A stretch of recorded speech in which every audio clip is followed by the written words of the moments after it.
Welcome to another edition of the Mexican Soccer Show. I'm Wiso from FootMexSource.com. This is an hour-long podcast dedicated to all things Mexican soccer. You hear the music, El Son de la Negra. We're ready to party. Saturday, big game, Mexico versus the U.S. So we'll be talking all about it today. Also, Juan Carlos Osorio is getting closer to Mexico. Not yet fully official, but everyone already reporting. But let's get this party started. An hour-long podcast. Hopefully many of you are watching us on the chat, following us. We'll have a lot of updates during this show. But first, let's find out who's on the show. You know the guys, Tom, Naive, and Johnny. Today we have a special guest, Ives from goal.com. Mr. Ives, how are you? See if we can get him on. There he is. Here you guys are. There we go. We get Ives. There he goes, Mr. Ives. How are you, sir? Sorry. Here we go. There we go. A little trouble, but I think you're. Now we can hear you. Maybe not. Hopefully the U.S. has the same kind of trouble on Saturday. We did test.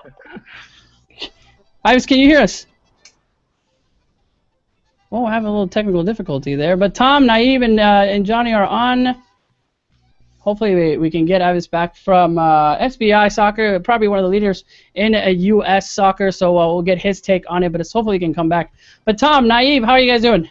Yeah, good, thanks. Just arrived in Hollywood today, as the Tigres del Norte pronounce it in the songs. So yeah, it's good times, ready for Saturday, excited, you know. A lot of work on, obviously, with the build-up, but yeah, just really excited about this game. I think it's going to be something a little bit special.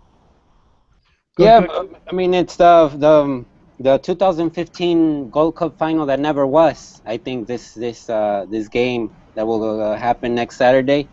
Lots of expectations. The injuries for El Tri are something to worry about. The newest addition to the injury list is Gallito Vázquez, who I think will be a big miss next week. Yes, especially I mean, obviously, injuries is, again, the story of what we see with Giovanni Dos Santos. Also, Mr. Johnny Rico, how are you? I'm doing good. Yeah, can't wait for the weekend. I'll be heading up from San Diego to LA to join you guys. More excited of the post game, parties. I'm sure we're gonna find a lot of trouble down there in LA. There'll be a lot of partying if Mexico loses. I'm just going to say that right now. Maybe plenty of drinking. Maybe some heavy drinking, as we can see, but heavy boozing. Well, just getting a couple texts from Ives. He says he's trying to work on it. Hopefully, we can get him back on. Definitely would love to get his take on the U.S. I think it's fun to hear, especially someone that knows a lot about the U.S. and what they see, not necessarily on the U.S. but also on Mexico. He's been working with the U.S. team for a very long time, writing. Since the 90s and knows a lot, so we can get him back on. But let's go ahead and get started, guys. What the topic, everybody, we'll do a little differently today. We'll talk about the U.S. and Mexico rivalry. We'll talk about the game. And then the big news on Juan Carlos Osorio getting really close to what it is to become the Mexican national team. Love to hear your thoughts a little bit on that. But let's go ahead and get started.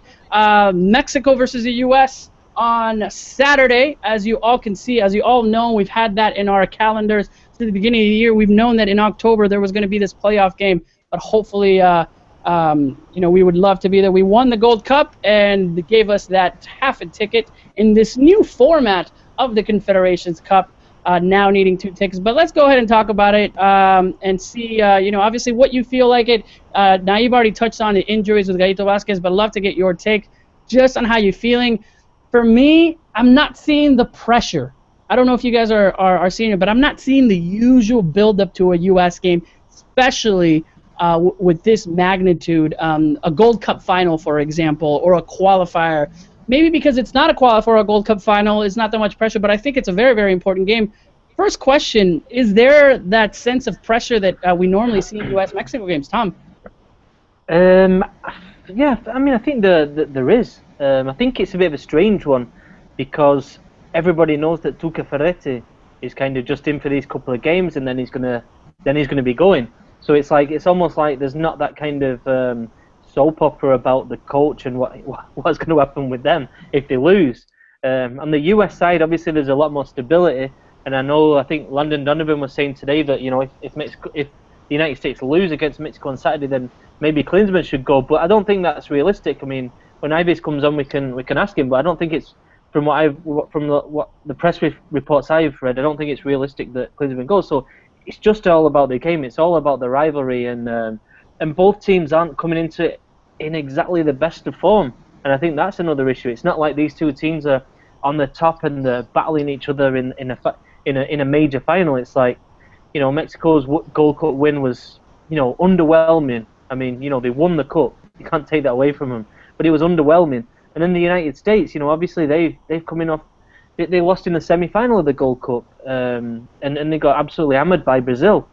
So, I think that's one of the reasons it's not perhaps that excitement as yet. But I'm sure as game time comes closer, there will be, Oh, great. Yeah, especially in what we're going in the pressure. I like what you said. It's kind of a different... Looks like we got Ives back on. Mr. Ives, can you hear us? I think you might be on mute. There should be a little mute button. Hey, can you hear me?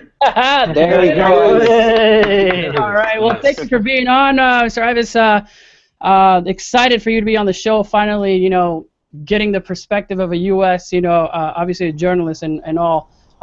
Let's just jump right into it. Your thoughts on the game. We were talking a bit about the pressure that we normally see on the Mexico side, but tell us, what are you seeing on your side with the U.S. team? Tom mentioned both of the squads not coming in at their best form, but take it away. What are your thoughts so far? Well, one thing I'd say, talking about the whole idea about the buzz around this game, I know there's a lot of buildup in this game, but I think one reason why maybe some fans aren't totally bought into this game is because it's a little different. Like there's never been this kind of event before. In the past, if they played in the World Cup or Gold Cup final or in World Cup qualifying, you kind of knew what you were dealing with. This is all new. CONCACAF Cup, like what is that? People are kind of still trying to figure what this is. But as far as the form goes, Michael Bradley had some interesting comments. He said form does not matter when you get these games, and it's kind of true when you look at the rivalry in the past. There's been times Mexico has been the clear-cut favorite where they've had their first team. U.S. has brought in an MLS team in years past, and then U.S. has found a way to win. I think it goes both ways with that. So that's why I think right now form does not matter. I think we're going to see a great game. Yeah, I think one thing I think Landon Donovan today was saying, if I'm not mistaken, that if the U.S. don't win on Saturday, that Klinsmann should go. Is there any sense that is possible? No, I'd say. I mean, Sunil Gulati's already kind of gone on record saying that Klinsmann's not in trouble. He's not after they crashed out of the Gold Cup. Gulati he spoke kind of for the first time on that, and he kind of made it clear that Klinsmann's not going anywhere.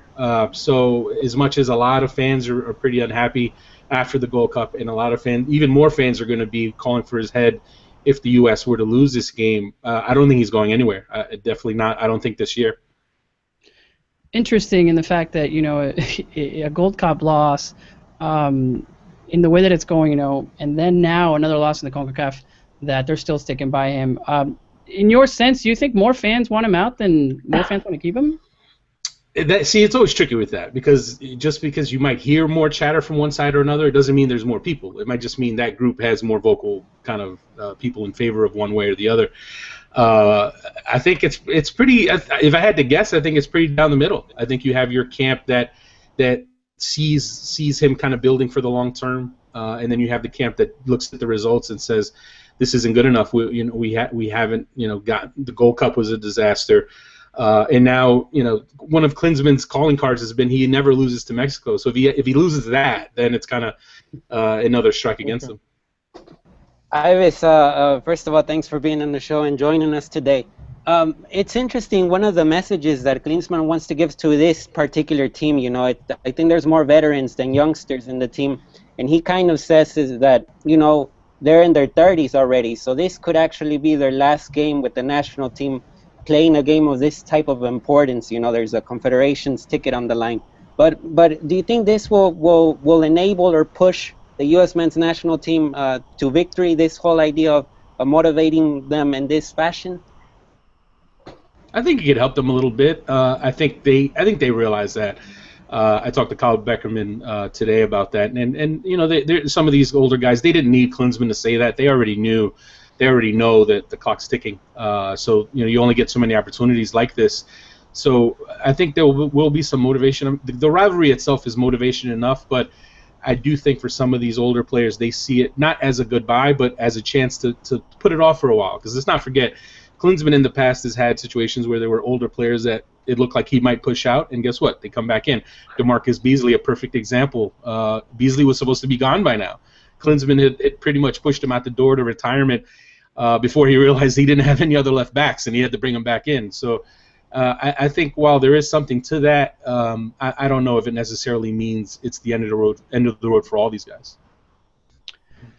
Let's talk about that specifically on the rivalry. I know many fans, are looking at this game feeling, I think especially in the last 10 years, feeling a little overconfidence every time going in, and then big surprise, the U.S. comes back, 2-0, beats Mexico at their own game, especially, waiting and then shorten up those spaces that are given. But this match specifically, in the way that in the last maybe 4 or 5 games, the U.S., especially during the Gold Cup, has not seen, the success that we've seen before from the U.S. team. I know rivalries, they are obviously take any form out of the window, but you see the team, there's form and there's rivalry, but at the same time, seeing a U.S. team that couldn't get to the final in a Gold Cup and then hasn't looked the best, have some trouble, especially in the defense, trying to find those the central defenders to play the game.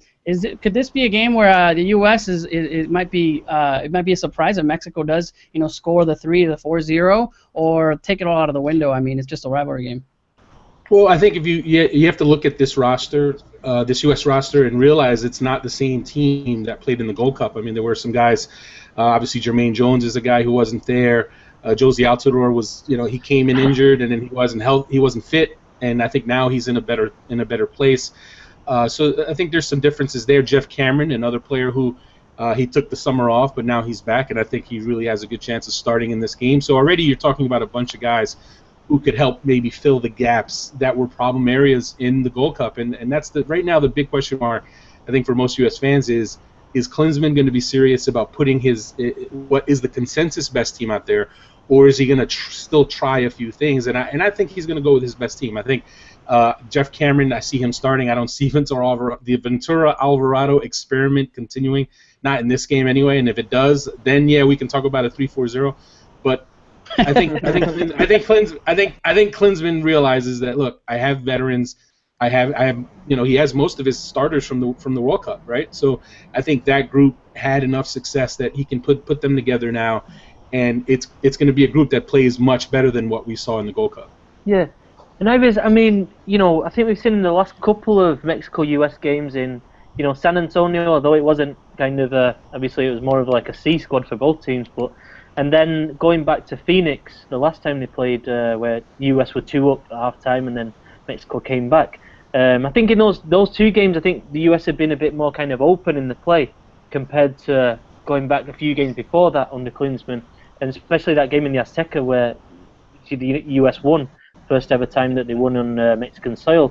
What do you expect tactically from the US team? Do you think they're going to sit back and wait for Mexico? Mexico have only won 10 of the last 29 games against CONCACAF rivals over 90 minutes. There seems to me to be some kind of blueprint, whereas CONCACAF rivals know that if they make it compact, reduce the space between the midfield and the defense and hit Mexico hard on the counter-attack, it seems to me that managers, coaches are working that out. But you think, considering the rivalry, considering there'll be 93,000 people there, you think the United States will kind of try and employ that and hit Mexico on the break, or will they actually go for it? Well, that's the big question, right? I asked a few of the players this past couple days about that. How do they see the game going? Are we going to see a wide open game? Are we going to see a tight defensive game? Let's not forget the Rose Bowl 4 years ago. Both teams went at it. Both teams went toe-to-toe. It was an amazing game. The U.S. really went out and attacked, and that kind of shows you that you don't necessarily have to sit back. And I haven't really seen Klinsmann, obviously, against when you talk about a team like Germany, sure, the U.S. kind of conceded and sat back, or maybe when you play in Azteca, you're going to concede and you're going to sit back, look for the counter. I don't know if Klinsmann's necessarily going to start out that way. I mean, I think you're going to be cautious defensively, but I don't know if they're going to park the bus. I don't think that we'll see that extreme. I think both teams will attack. I think it'll be a cautious first 10, 15 minutes. What's interesting is that the first teams for these two teams haven't really played each other in 2 years. I mean, I think the game in Columbus, the last qualifier in Columbus, might be the last time you could say the A teams faced each other. So it's been a while, so it's hard to really tell how the game will play out. But if you're asking me, I think it'll be a cautious first 10, 15 minutes. I don't see either team being so confident that they're going to go out guns blazing in the first 15, 20. Ives, how concerned is Jurgen Klinsmann with the defensive line, leaving out a veteran like Omar Gonzalez? Well, I think Omar he hasn't been in the best form this year, and I don't think there's any denying that. Last year he had a much better year form-wise, club and country, and this year we saw him look shaky. We've seen him look shaky for the Galaxy, and also more recently with the U.S. For those who saw the Peru game, U.S.A. Peru, obviously on Peru's goal, he didn't have a good moment there. He's looked a little uncertain, and once you're going to start having doubts about that, and you have a guy like Jeff Cameron who's been starting regularly at center back for Stoke City, playing in the Premier League, playing against top-level competition, you just really see him as a perfect option to plug in there as your right center back. So if not for having a guy like a Jeff Cameron, then I think, you could argue, if there's any thought that you have to play an Alvarado or even an Orozco, I think there'd be a little bit more of a concern. But because you have Jeff Cameron there, who I think could be a very good option, I think the center backs would be okay. Who would be Cameron's partner in the defense? I'd have to put my money on Matt Beasler. I think his experience, he's done well against Mexico. He's had some good showings. Obviously, we remember the 0-0 in Azteca, where he was, I don't remember if he was officially man of the match, but he was definitely up there for man of the match for the U.S. in that game. I know he had a bit of rough go coming off of the World Cup. He was really fatigued and he was worn down, and it affected his form. But I think he's come back around now this summer. The last few months, I think he's really turned it on now, and I think he's ready to plug back in. If it's not Beasler, it could be Tim Ream, who's now gotten games in central defense for Fulham. But I think Beasler Cameron is kind of the consensus, what most people would expect. Yeah, Ives, and switching a little bit now, turning a little bit the topics from kind of getting away from the rivalry from the big match this next Saturday. I would like you to talk a little bit about Juan Carlos Osorio, because you spent time with him in New York and also in Manchester, and have a clear idea of who Juan Carlos Osorio can be as a coach for El Tri. Well, I think he's definitely he's a tactician. He's a tireless worker. He has some qualities like when you think of a guy like a Bielsa, from the standpoint of just being kind of a maniac when it comes to working on the team and really trying to get the best out of a team. Unfortunately for him, his reputation in the U.S. isn't the best, just because of the way his time ended in New York. His last season with the Red Bulls was a nightmare. Everything that could go wrong went wrong that year. No, well, 1999 was, I think, a worse season, but the difference between those 2 years is 99, that team was just atrocious. In 09, that team was a team that just kept shooting itself in the foot. It was a team that had talent, but just found a way to lose. But let's not forget, Osorio took the Red Bulls to the MLS Cup the year before that. But for me, I think he's a very good... Did we lose him? Ives? Team job, just because national team jobs are different than club jobs. Obviously, when you have a club, you can go buy a player, plug them in, find somebody you like to fit your style. When you're a national team coach, your team is your team, and you have to kind of build a style and a system around your talent pool. And obviously, Mexico has the talent. There's no doubt about it. I think with the talent that they have and with the coaching, the style that he employs, I think it could be a good fit. Now, the real question for me is, we all know about all the politics with the Mexican national team. You guys know better than anybody. Will the people who run FMF, will the people who kind of are around it, will they let him do his job? Will they meddle? Because he's not a guy that's going to take kindly and take well to meddling, and I think that's where we could see some problems. So if they let him just do his job, I think he could do pretty well. Yeah, good stuff. And Am I right in saying his preferred formation is like a 4-3-3? I think he's tried all different formations. I mean, obviously, when he was at Atlético Nacional, they had quite a bit of attacking talent, so he could maybe open it up a little bit more in a 4-3-3. But when he was in MLS, he did 4-4-2, 4-5-1. Really depends on the players. I'd have to really sit down and look at Mexico and think about what he'd do there. I don't know. I don't see a 5-3. I don't see a 5 in the back or anything like that. Yeah. I think he'll stick to. I think. Probably it could be a 4-3-3 based on the talent that you guys have. And one thing I'm curious, I'm going to ask you guys: has anyone gotten Cuauhtemoc Blanco to talk about Osorio? Because from what I remember, Blanco was a big fan of Osorio because I thought they worked really well together that one season in Chicago. Blanco's too busy running a local government. There you go. But I mean, let's switch it around. Klinsmann gets fired, and the U.S. brings in Osorio. Would you be okay with that? Well, I mean, the first thing I'll say is full disclosure. I've known Osorio for 17 years now. I have a really very good relationship with him. I would have no problem with him being the U.S. coach. I think he'd do a good job. I mean, just to give you an example he's a great eye for talent. That's one thing I would say because I still remember sitting with him at the MLS Combine and him picking out a player who he said this is the best guy in the Combine, and it was Matt Beasler, a player who at the time nobody was even paying attention to. He wasn't one of the top players, but he saw something there. So he's someone who he has a really good eye for talent, and I think he was able in Colombia. He was able to really kind of flourish and be allowed to have full control, and that's why he did so well there. So you know what? I think right when he gets juicy, he gets cut off. All right. Hopefully he can come back. I'm sorry if he's still talking, if he's listening to us. I have a little trouble in connecting with him. So one more time, Mr. Ives. Hey, there you go. There you go. Go ahead. Where did I cut off? You got me. Cut off.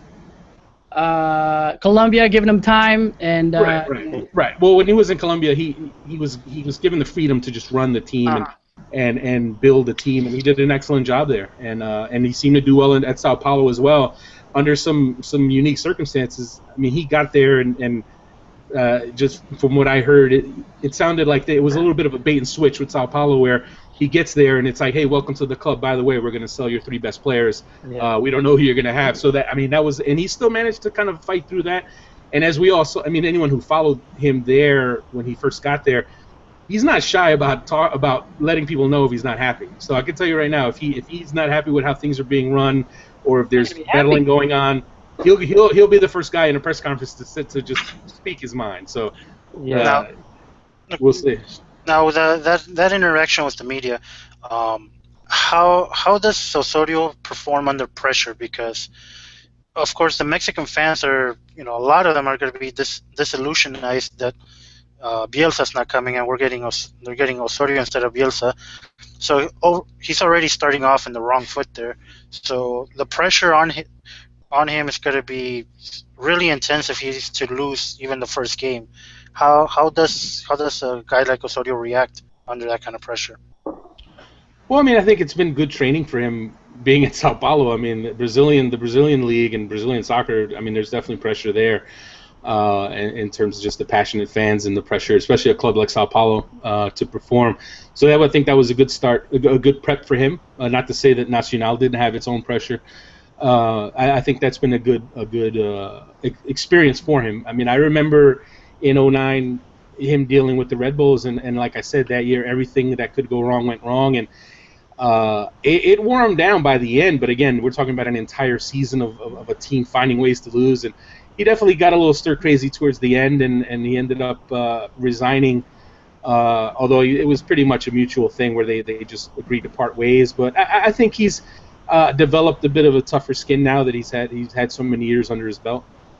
Yeah, and it's going to be fascinating because he said those things about how one of his goals to end his career is to get to the World Cup. Then if you look at it statistically, there's still 3 years to the World Cup. But statistically, as the Mexico coach, he won't make it. I don't think he's going to make it. Just like what I was saying. I'll tell you what. he's saying that, as soon as he feels that there's going to be wrong, or I mean, it's the FMF. They're going to screw it up. They're going to try to do something.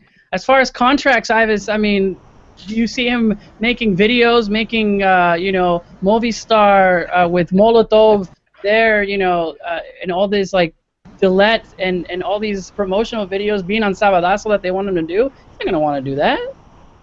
I mean, I think I don't think he'd have a problem with that. I mean, I don't think I wouldn't say he's like a curmudgeon. He's not like Bielsa. I mean, come on, imagine Bielsa doing like a cell phone commercial. I mean, let's be honest. I think Osorio could play the game. I think he could play the game on that level. But in terms of running the team itself, if there starts to get into meddling within that, player selections or that kind of thing, I think that could definitely be a problem. Now, here's a scenario that just kind of came into my mind. Now, I've known for a while now that Osorio, one of his dream jobs is definitely the Colombia national team.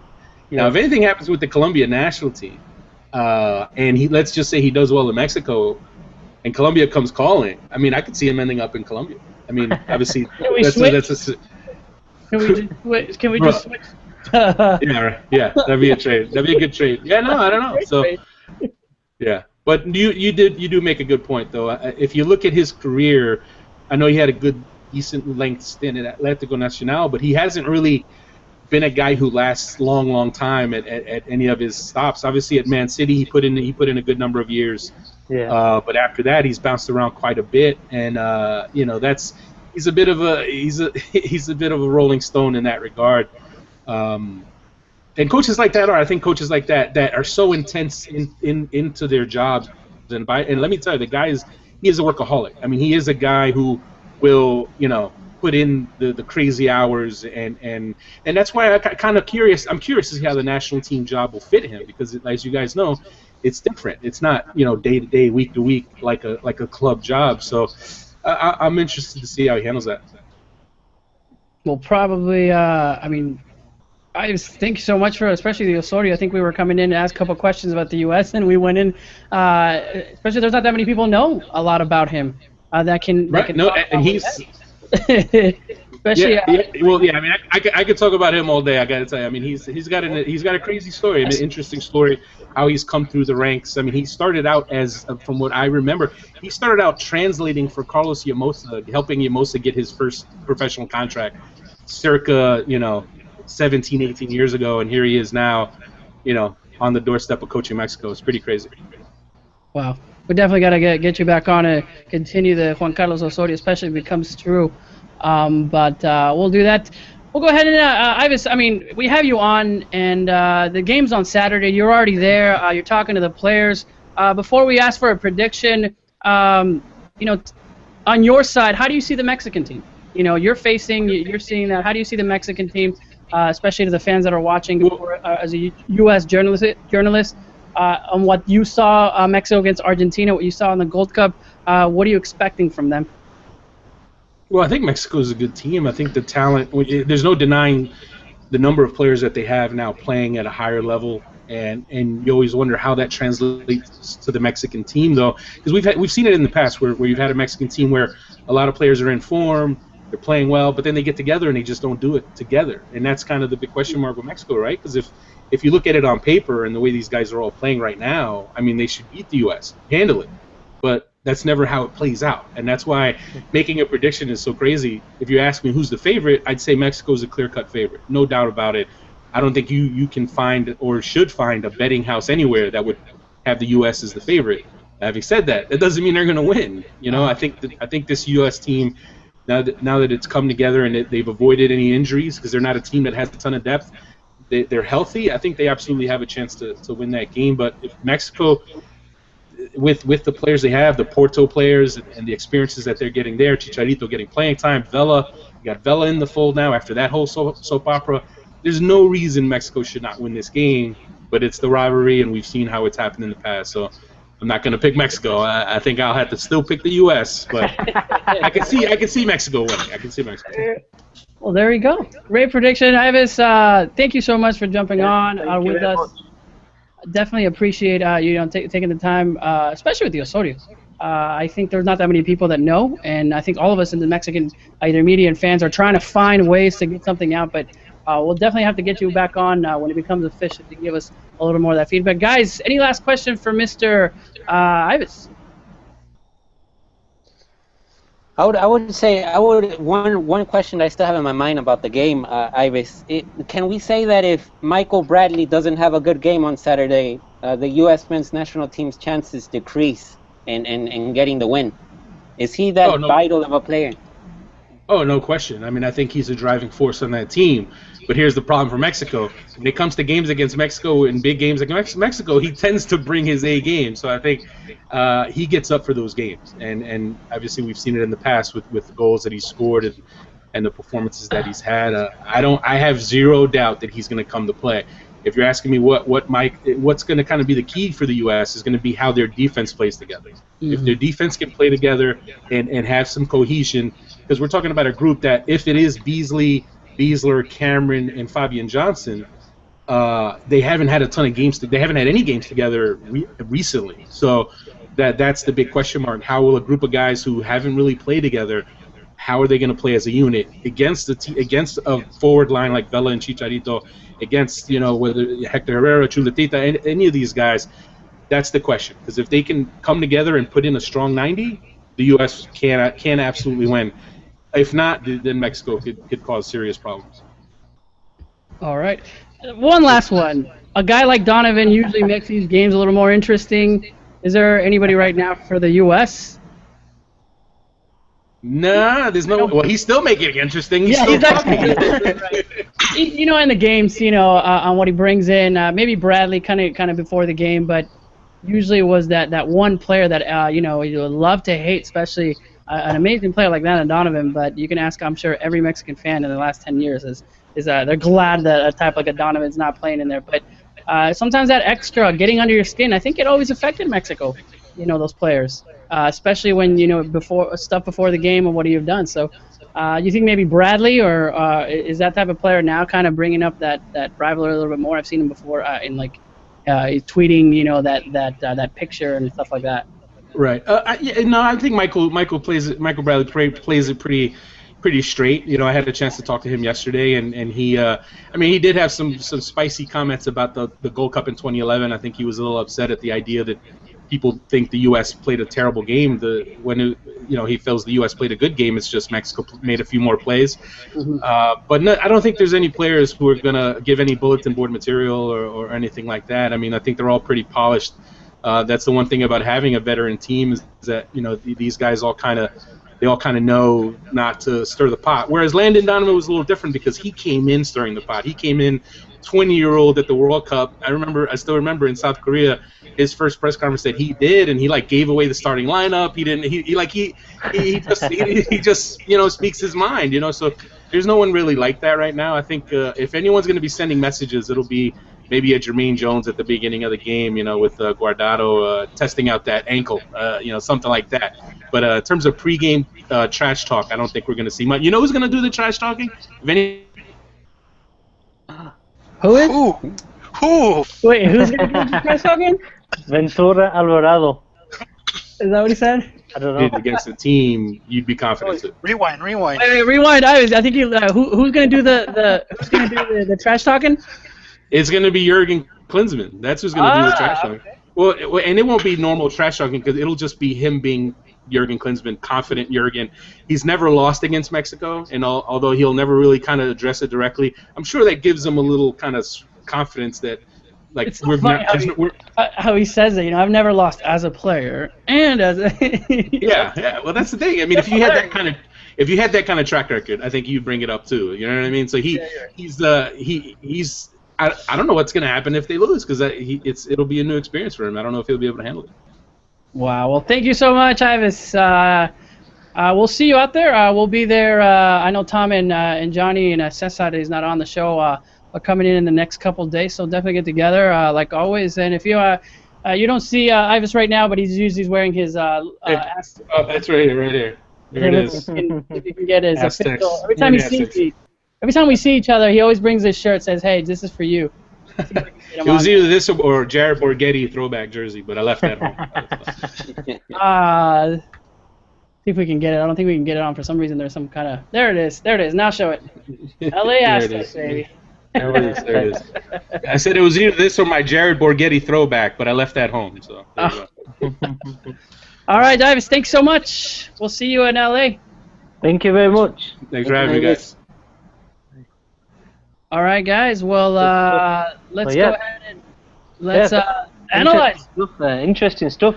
Yeah, you know, fascinating to see, you know, Ives' take on the US, because a lot of the time we're all focused on Mexico. We talk every week about the Liga MX, but it's interesting to hear the other side. And I think what I took out of that, the key thing was, you know, from that US perspective, you've got someone like Ives saying, you know, that if you look at it player for player, Mexico are better and Mexico are favourites, and I think that's 100% right. And you know, I think, you know, I've said that for the last couple of months building up to this game. Now it's like years we've said that.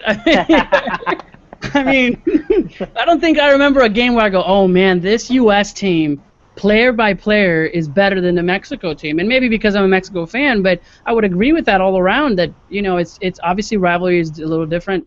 And even, you know, I've talked to Ives before when we were in San Antonio, even in that MLS, and he would be like, yeah, you know, you guys have a better league, so why wouldn't you be able to beat us?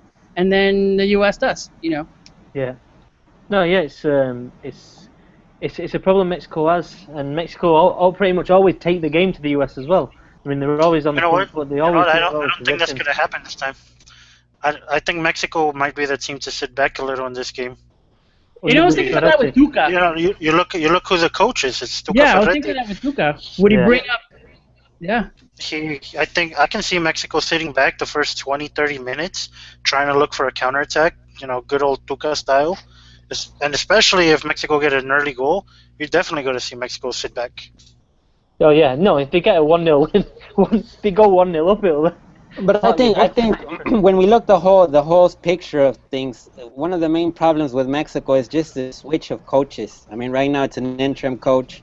The last time, you know, Ives was talking about the game over there in Columbus, that was Luis Fernando Tena as the coach, you know, as an interim coach, another interim coach, taking over Chepo de la Torre. So, I mean, all this chaos with the ideas and so forth, that puts Mexico in a disadvantage, even if it has a great talent right now.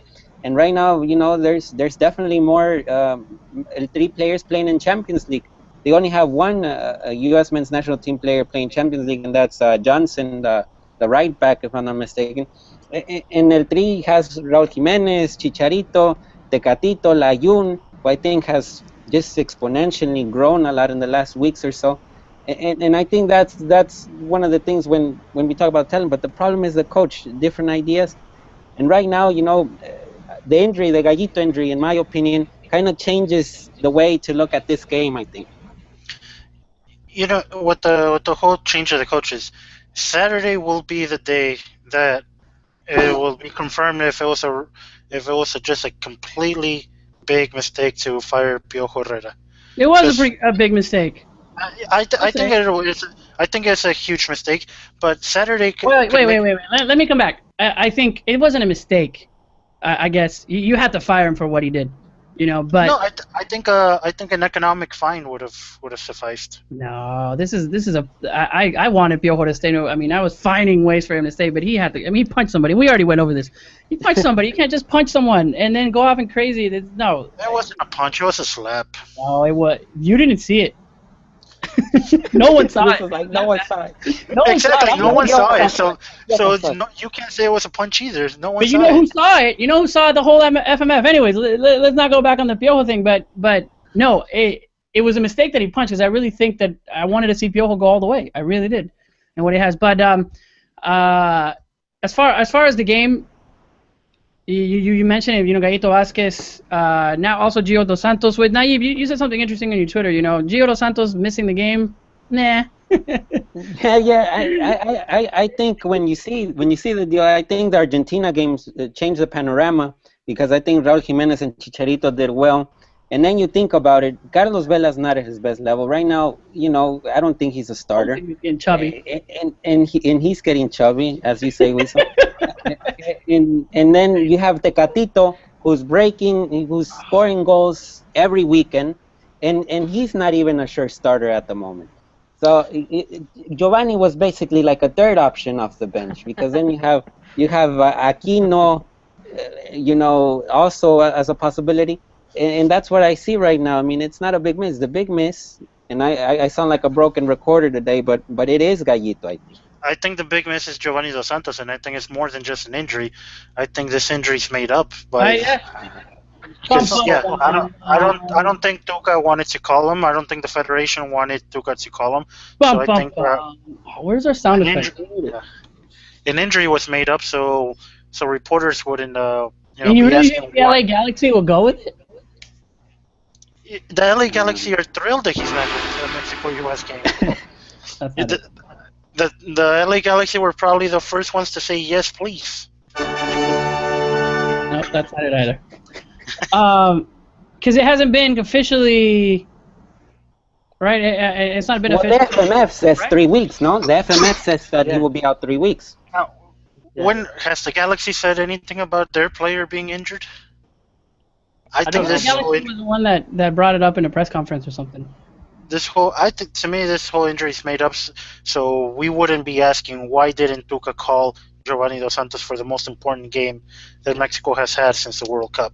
I thought that, and I didn't want people to sound that I was crazy because I was already in the whole Gio and Jonathan talk. But then why Jonathan too? I mean, if there was a problem there too. No, I don't think it's made up. I just think it's. I just think it's an accident that's happened. I honestly do, and that he'll be out for a few weeks. I'm sure he's not going to play for Galaxy in the next MLS game. But I mean, that'll be the test. But watch him play. I just don't think I just don't think there's any way Galaxy would accept that. You know what I mean? There's just no way. They're a professional institution. They wouldn't. I don't think they'd go there. But yeah, I think the interesting thing with obviously we had one opinion there that Giovanni would have been like the third option, and then Johnny was saying, Giovanni is going to be a big miss, and I think that. I think it all depends what kind of formation we're going to see from Mexico, and I think it's going to be. I don't know. I think it's really interesting. What does everyone think? I'd say that personally, I tend to think that they're going to go with a 5-3-2 like they did against Argentina, mainly because that works so well for the first 80 minutes.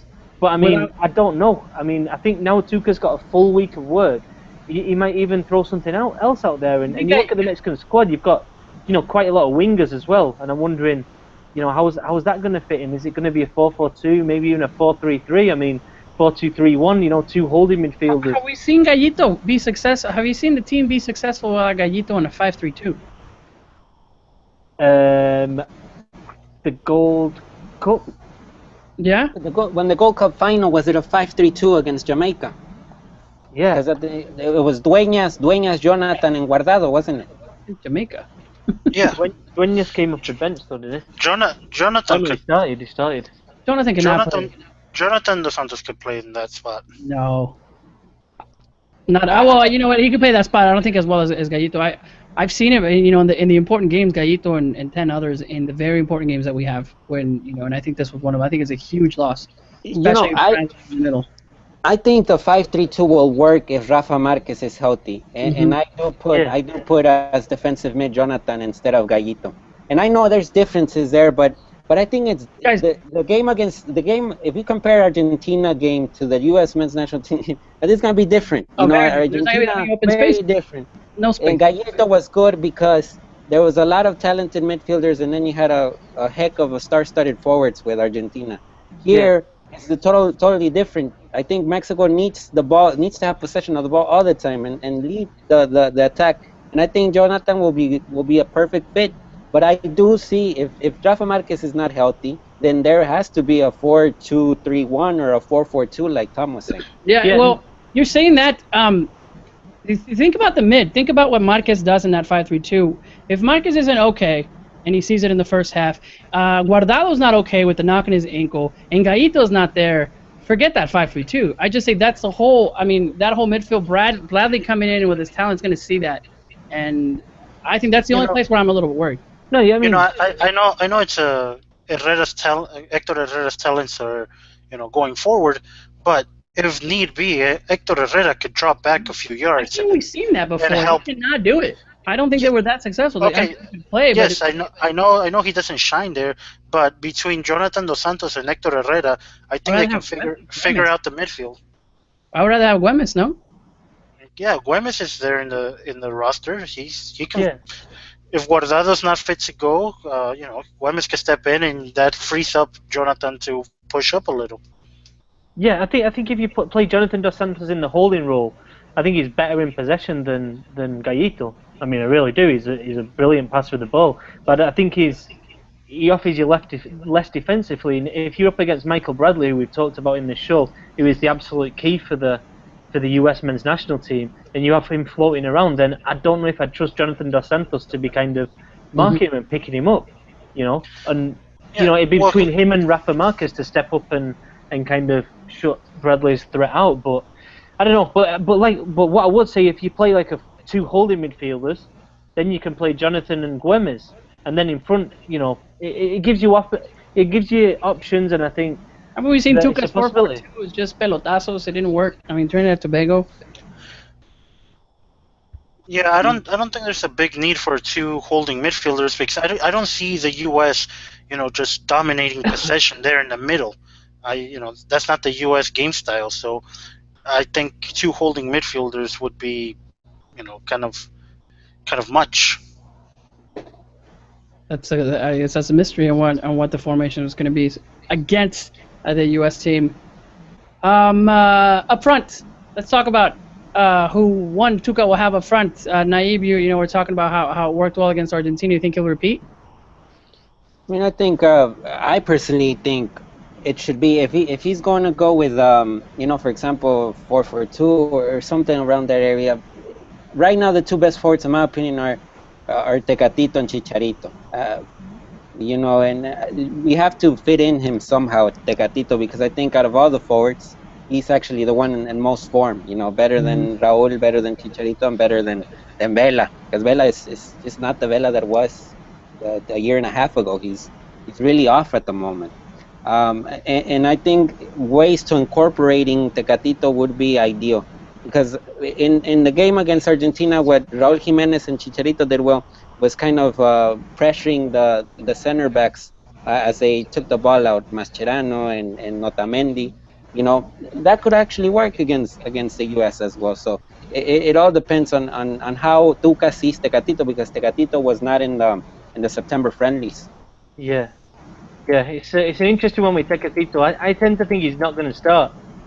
I don't know. I think Ferretti obviously is biased towards experience. We've seen that with Tigres. We've seen that with his squad announcement as well. I mean, look at the centre back. You've got Rivas there ahead of Carlos Salcedo. I mean, I don't know, but I tend to think that Tecatito's going to start on the bench, and I think it's going to be Jimenez and Chicharito. I think quite a lot will depend on training this week, but I tend to think it's going to be Jimenez and Chicharito, just because going back to that Argentina game, because they did that so well. Now, obviously the question then is, with the injuries, with Herrera's not 100% in form, you know what I mean? I mean, the Gold Cup finally was left out.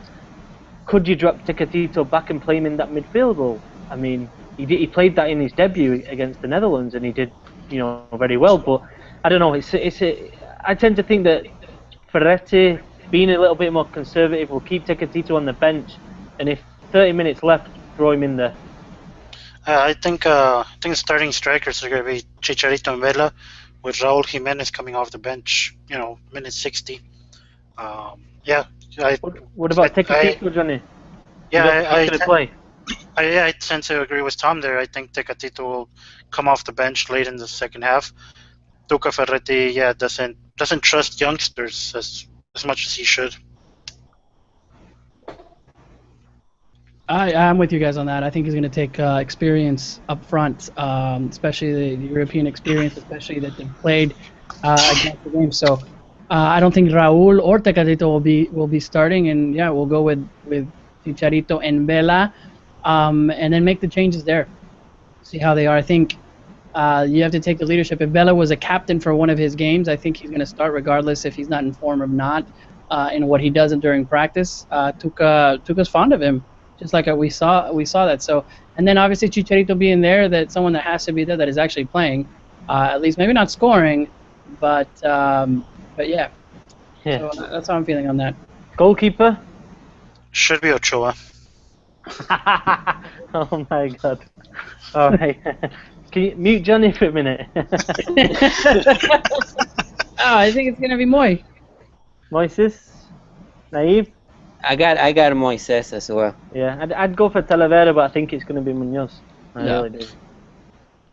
Unfortunately, it's going to be Munoz, but it should be Ochoa. Good old Johnny. Of course. Tom, you had a good question. What does this game mean? What does this game mean to you? Right? Was that? Did I read that correctly? Yeah, I'm just like, obviously you're going to be there. I know people will be covering it, but I know you were born in León down in Guanajuato. Mm-hmm. But Johnny and Naive there, born in the States and that, but I imagine if you weren't covering the game as journalists, you're going to be cheering, jumping on your seat for Mexico. You know what I me? So like we can't do that in the press conference apparently. But I mean, what does it mean for the you guys personally, Mexican American fans who are backing El Tri and stuff like that? I mean, I imagine quite a lot of the stadium are going to be kind of Mexican Americans who are supporting Mexico. Johnny, Naive? You go, Johnny. You first. More than a Mexico win, I want to see the U.S. lose. The U.S. men's national team, they've been Mexico's rivals, forever. I want to, I see the U.S. right at the same level as Chivas Guadalajara. There's a hated rivals. I want to see them get embarrassed. More so than I do want to see Mexico. Bring it out. I like it. I like that. Yeah. Bring out the real truth. It's okay. Let's stay away from being journalists for a second. This is the Mexican soccer show. Let's talk about the U.S. Cause all these fans have been saying that they've had 10, 15 years of this ownership over the 2-0. And let's be realistic. In games where Mexico and the U.S. have their A squads, I think Mexico has an edge in the last 12 years. I think by like one game. If we look at Gold Cups and qualifiers, the U.S. and Mexico are still pretty even at least. Then you don't take account all the history that Mexico has beaten the U.S., but until 1994, apparently that's where it starts for all the U.S. And I'll go ahead and talk smack. I think for me as a fan, it's all bullcrap in the fact that the U.S. has been dominant over Mexico. Friendlies in the U.S., yes, totally different. And I know that friendlies also matter, but the U.S. be king of friendlies and beat Germany and beat the second best team, Holland, and then couldn't win a simple Gold Cup. I mean, let's just take it out there. So I feel like as a fan, I hope Mexico trashes that Gold Cup win, that 5-1, 5-0 win in 2009 was amazing. And then when it came back to 4-2 in 2011, when the games matter and it's not maybe a qualifier or a Gold Cup, I think we're going to see a great team. And hopefully, we get a trashing versus the U.S. and we finally, have an edge in these non-friendly games, supposedly. Yeah, I mean, from good answers we saw. And Johnny, I mean, I'm going to be honest, it's hard. When I see this whole deal with the Mexico-U.S. game, I always think about 2002. I mean, that was the World Cup. And I mean, that's why they have so much the 2-0 thing going on, or I will say this. That was the World Cup, though. That was the World Cup. No, I'll give you that. That was the worst. Yeah, and I think that's what gives them the right to say 2-0 all the time, because that was bad for. Think about it. Mexico was in a group with Croatia and Italy. They tied against Italy. They beat Ecuador, who had a great generation with Delgado, and I remember Aguinaga as well in that Ecuador team. So it was a difficult group. And remember that El Tri had Cuauhtémoc, Palencia, Aspe. I got a good group of players, and they were already thinking about quarterfinals without thinking about the round of 16 match. And what happened in the round of 16 match? They lost to the U.S., the supposedly team that was always below El Tri. It was a good team. I don't think we've had... That U.S. team was a good team. No. It was a good team, but not... El Tri had enough players to beat that team. I was actually... Yeah, Tom, go. No, I was just saying, just quickly, I spoke to a few of the Mexico players, former players, like Galindo, Pardo, Borghetti, Suarez, Ramirez. Great article, by the way, Tom. you haven't seen it, really quick. If you haven't read that article, definitely read it. Tom's article on all those. Awesome article. Cheers. Thanks. No, but I mean, the only one I spoke to who actually played in that game was Borghetti. And he said, you know, obviously he said it was a disaster, blah, blah, blah. But it's quite interesting. I asked, one of the questions they asked for the other player was, what was your worst moment of the rivalry? and naturally, Pardo, he didn't even play, because remember, Aguirre left him out. In Buffalo, he didn't like him. And Pardo said, for a Mexican, not just as a player, for a Mexican, that 2002 was the absolute worst. Galindo said the same. So it was interesting that out of all the games that they played and, you know, the games that they perhaps lost, everybody points to that 2002 was just... Yeah, and that was the reason. Borghetti said, he said the US team, it wasn't that good. We knew how to beat them. We knew we were better than them. But they just froze. Couldn't do it. The thing with maybe Galindo and the other player mentioned, I don't think they lost to the U.S. that much. You know, I think their generation had a very strong dominance over the U.S. So yeah, even though they didn't play in that match, I can see how they'd pick that moment of the rivalry. So I mean, how I see, if El Tri wins on Saturday, I do see it as a good start for this new coach that will be Juan Carlos Osorio, and we gave him at least 10 minutes in the show. You know, to kind of, it's a boost. It's a motivational boost for this group of players. You know, it will be a motivational boost for the Velas, for the Chicharitos, for the Herreras, for the Guardados, you know, who are going to lead this team to the Russia 2018 World Cup. You know, we want to see Mexico don't go through what it went in the last qualifying cycle, which was horrible and it was just a nightmare. So I think we'll see if this win will push him and give him a good confidence boost. A nightmare that the U.S. with such an incredible, immaculate record couldn't even get a win at the Azteca. I'll leave it at that. Keep it up, but it should be an interesting. We'll see. Obviously, the game's coming. For some reason, I still don't feel that fire that I hear right before the games. But I'm sure as soon as I'm traveling to LA and I'll start thinking about the game, get a little nervous to see what happens. It will be again when Mexico loses to the U.S. It's an embarrassment. Although I'll keep it like that to the U.S. to the United States. What 15% of people will finally know that there's a game going on. I mean, all of Mexico will know, and all of Mexico will freeze up to watch this game. So it's a little different in both countries, especially during college football on a Saturday, NFL on Sunday, and Monday Night Football on Monday. I mean, are people really caring about a CONCACAF ticket in the scheme of the Americans? So we'll see how it goes, but fun times. Before we end the show, let's just give a little prediction. I know we've said what we want as fans. Great question, Tom, but let's look at it. Gallito not being there, Gio not being there, Rafa not being okay, Guardado. Let's look at predictions, guys. What happens? Johnny, I will start with you. Well, I see a big problem for Mexico since they don't have their best goalkeeper. So I'm going to say a 2-2 draw. 2-2 draw. So penalty kicks? Yes. We'll go with that. Don't even say it. The thought hasn't even crossed my mind, but now it has. I don't think it's going to go. I think it's definitely going to be penalties now. Yeah. It's one of those things that you never thought of, but now you can't unthink it. I think Joey was mentioning penalty kicks. I think he really thinks it's going to go to penalty kicks on how it goes. Naive, prediction. 2-0 Mexico. Oh! I will say this. I'd rather lose 5-0 than 2-0. I cannot stand that. I'd much rather lose 5-0 than 2-0. Let it get to you. Who cares? It's just a score. I think it's like the second most common score in every football match, so it's not like... That is a classic. Shout out to Afro Zander over there, who's running the Twitter account at Mix Soccer Show. And, yes. Definitely quote Johnny Rico on that. I'd rather lose 5-0 than 2-0. Get that quoted. But yeah, shout out to Afro Zander over there for helping us out and running the account tonight. I'm gonna go for 2-1 Mexico. I think Mexico are gonna do it. I really do. I think that they're going back to the scene of the last big win against the United States. I think psychologically that might help them being in the Rose Bowl. I think it's going to be a Mexico majority as well, which I think is going to be in the favour. and the United States isn't coming in the best form. I think Ferretti's going to put a team together as close as possible to that we saw at the Gold Cup final and the World Cup. So I think, Ferretti's going to be very pragmatic. Well, yeah.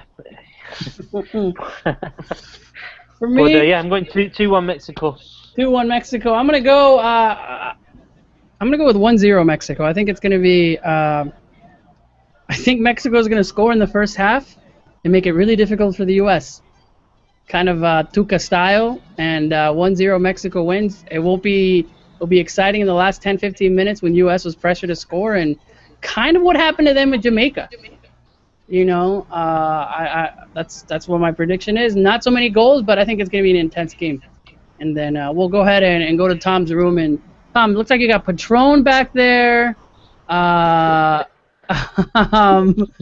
bottle of Jack Daniels. They really set you up on these. Let's look at the price list, though.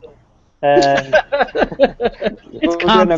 come on, man. You've been on TV. Just tell them I'm on TV, all right? You don't charge me. Tell me the price in pesos. Vodka. In pesos. 42 pesos. No. $42. Hey, you're not. Don't think I'll be having any of that tonight.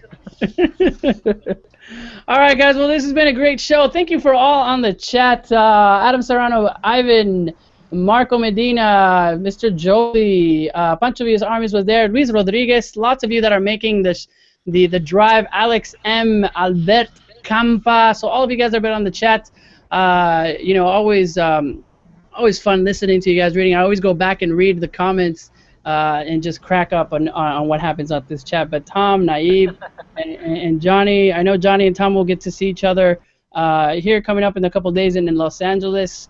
But it should be an interesting match. We'll see what happens. Thank you to Mr. Ives. You can find him at gold.com. One of the, I think, senior writers there, does a lot for the U.S. And then also at SBI.com. All the news on especially the U.S. team. Very, very great guy. I got to meet him this year in San Antonio. Definitely get to follow him. But any last words, Tom, Naive, and Johnny, before Mexico versus U.S. on Saturday? Yeah, we'll see. I mean, there could be another U.S.-Mexico in the U.S.22, Olympic qualifiers in CONCACAF next week as well. So it could be back-to-back, basically. Get that right where they keep on going. These youngsters didn't look too good earlier this year with that. Was it a sub-20? Well, the loss, right? Yeah, I think it was in the Step Hub Center. It was a friendly. It didn't go so well for El Tri. All right. Well, guys, Johnny? Club America will be champions. I'm already missing Liga MX section. No Liga MX section today. All right, Tom. We'll see you later on. Nice one. Yeah, we'll be around this little town called Los Angeles. And keep it with the Mexican Soccer Show. I know Cesar and I'm sure we'll be doing some updates with some videos, fan reactions right before the show. We'll do try to do some interviews with some players, and then obviously our pregame shows that we normally do, maybe 10 to 15 minutes on the field. Try to get you all the news that's happening and following the players. Follow us on Twitter and also on Facebook. And better yet, if you do have a YouTube account, subscribe to the channel. That way, we can get you more email updates on any time that we're on. But guys, thank you so much for joining this episode of the Mexican Soccer Show. Viva Mexico! Let's win it and come back on Monday talking about what's next with this Juan Carlos Osorio coach, and hopefully we get an answer. But as you can I'm not convinced on the Osorio thing. Me neither am I. Well, we'll talk about it. You still believe in Bielsa? You still have your Bielsa hopes? Dude, I still have my. You know what? You guys are gonna laugh when this is all just a smoke screen. I mean, just like all of a sudden Bielsa comes out and they'll land in the Rose Bowl right in the center.